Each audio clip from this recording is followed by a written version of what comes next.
Do you see river? See river. Can you say cheese? Cheese.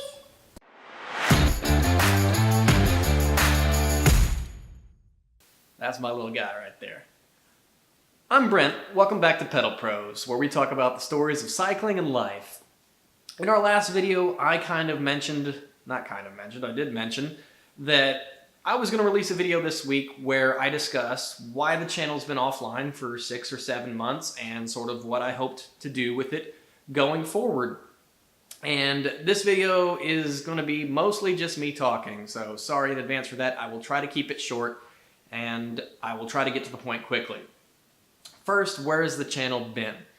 As anyone who's watched this channel before knows, and if you're new here, let me explain to you, I crashed out of an event last year which I got injured in, and I ended up missing a lot more time riding than I would have otherwise because I also totaled my road bike, which is right here on the wall behind me now as a piece of art, the most expensive piece of art I will ever own. And so I wasn't really able to get back on the road consistently. That was really difficult for me. Little tip, don't buy something that you cannot afford to replace. So anyways, I crashed out and I didn't have really a replacement bike that was race or road worthy. And so I missed a lot of time. I missed a lot of training. My season was kind of done after that, and my motivation really fell apart at that point too. Shortly after that, I had a major test, a licensing exam for my career, and it's a big deal in the career that I'm in. I failed the test. I have never failed a test in my life prior to this. Not in elementary school, middle school, high school, college. I mean, and it was, I felt a lot of shame. And so now I'm finally not injured anymore. I don't really have a bike that I'm looking forward to riding. I fail a test. And then my wife and I have been looking for a house for a while. And we go through this rapid process of putting our house up for sale. A lot of time, a lot of money, a lot of effort. And blessing in disguise, it sells. We list it, sign the contract Saturday night. We get an offer Sunday morning over the asking price. Blessing in disguise, also curse in disguise, because we don't have another place to live yet. We end up moving in with family. I'm almost 40 and I'm moving back in with my parents. Having gone through, let's just be frank, being depressed about not being on the bike, about not having a bike, about seeing myself as a failure maybe for the first time at work, dealing with the stress of moving in with my parents and not knowing the certainty of the future, I didn't handle that well. And I was very depressed most of last year. I was really dealing with a lot of darkness, and that really bled out into the people around me. I lost the regular communication with a lot of my friends, and the relationship with my wife wasn't optimal as a result either. And so we finally find a house. We put in an offer, and I go home that night, and my wife is crying and isn't certain that she wants to stay with me, and leaves and takes our son that night. That's about as busted as I've ever been in my life. Crashed, injury, no bike, feeling like a failure at work, feeling like a failure as a person, as a husband. Through a lot of prayer, my wife and I have repaired our relationship. Things are fantastic. It was a very nervous call the next morning to the realtor telling him, hey, wait, that offer we put in yesterday? No. And then when we got back together shortly thereafter and started working things out, like, can we still re-put that offer in? So it was a wild time, and we ended up moving. We're in that house now. My buddy Jason and teammate over at Church Cycles really helped me out with getting into a new bike. At some point I'll kind of show you guys what I'm riding, the new thing, and how awesome that really is, and how awesome of a small local company that is. And I've got Cantu wheels on it too, another small local awesome company that I'm really proud to be using. But man, it was a dark year, and I'd love to tell you all the things I've learned from that. I'd love to tell you how I worked through that, and I'm not naive enough to tell you that what worked for me, what helped me get through my darkness, my depression is going to be the cure for those of you that deal with it. But I'll tell you, there are times when the hardest time is when you don't feel like you have any value and you don't feel loved. And I'm just going to share one quick thing with you that I've learned, and the rest of it I'll just keep to myself. Love isn't really something you feel, because it's not just an emotion, and that's not just for my wife or just for my friends or just for my son. Love is a series of actions. I could go out and do immense selfless things for other people, acts of love. I could, my son, I could show love to him and do things for him because I care about him deeply and truly, and it doesn't matter that he feels that, because I am still showing him love and I still love him, and he doesn't have to earn that. He doesn't have to deserve it. There is literally nothing my son could do. And literally is a big word with a real meaning. There is nothing my son could do where I would not love him. And so sometimes I think we get to the point where, like when I fail my test or when I'm not writing, where you have this shame and you don't feel like you deserve to be loved or you're not worth it. You don't have to deserve love, because everybody is worth loving. You are worth loving, and someday I'll talk to you more about it maybe, but I can promise you it doesn't matter when you feel it or not, you are loved. Just remember that it's not a feeling, it's not something you have to deserve, you are loved. And sometimes when it's real dark, that doesn't matter. Knowing that doesn't change how you feel, and you just have to hang on, man. And I'd love to tell you I've got that all figured out, and knowing this now has made everything okay. There are days when I stay up late because I can't figure out why I want to wake up the next morning.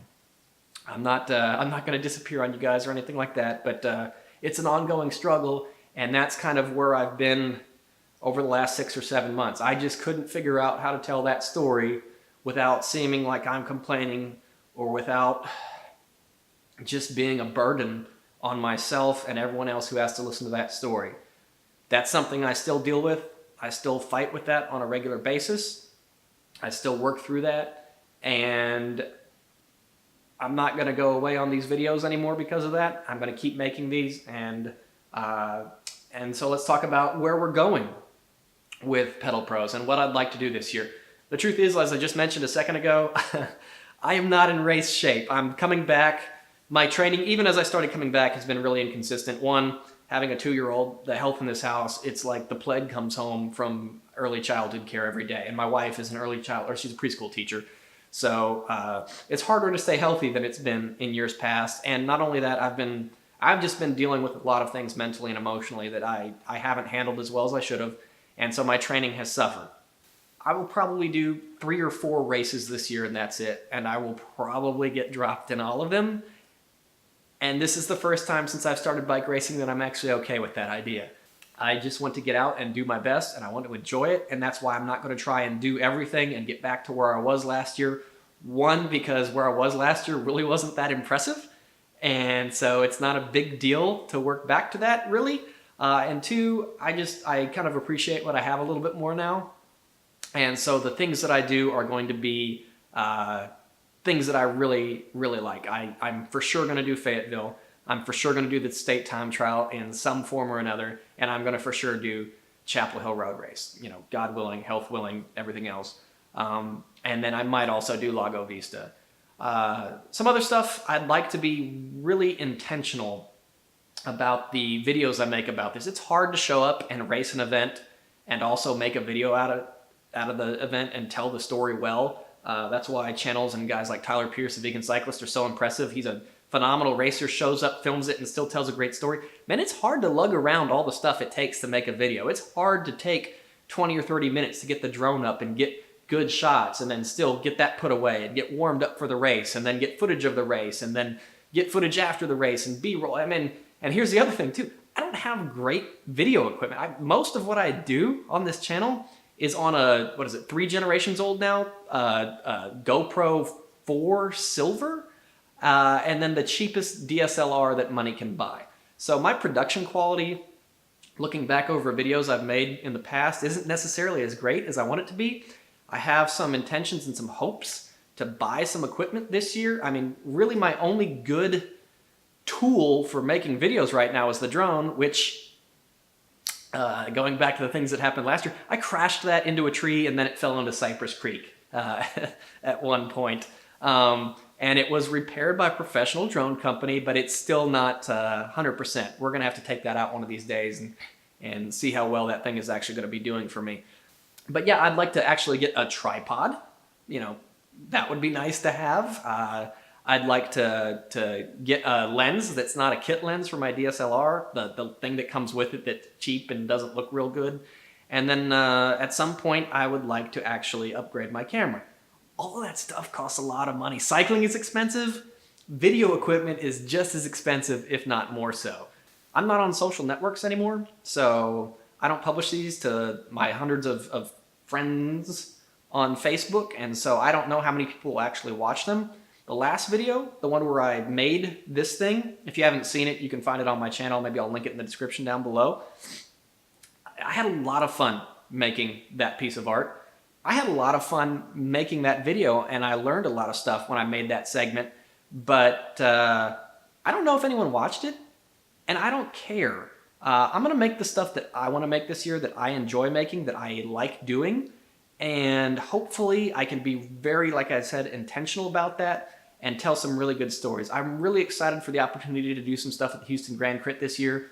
I think crits obviously lend themselves to filming and telling a story because it's easier to get shots of multiple places. You know, in a road race, you film somebody going out, you can't drive out in your car, interrupt the race, post up and take more pictures and then continue to do that and keep up with the story of the race. So I don't know how often I'm going to make videos.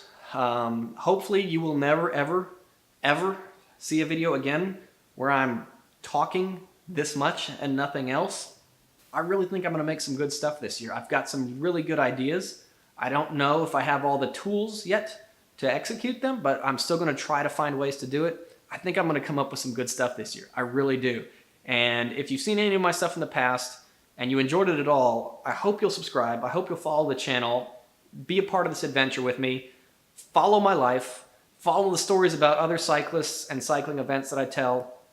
And I appreciate it if you've watched this. It really actually, it means a whole lot to me. Thank you so much, and I'll see you next time. Can you say like and subscribe? Like, subscribe. Say like and subscribe. Like, subscribe.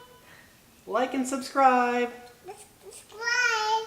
Can you say I love Pedal Prose? I like subscribe. Say like and subscribe. Subscribe. Yeah.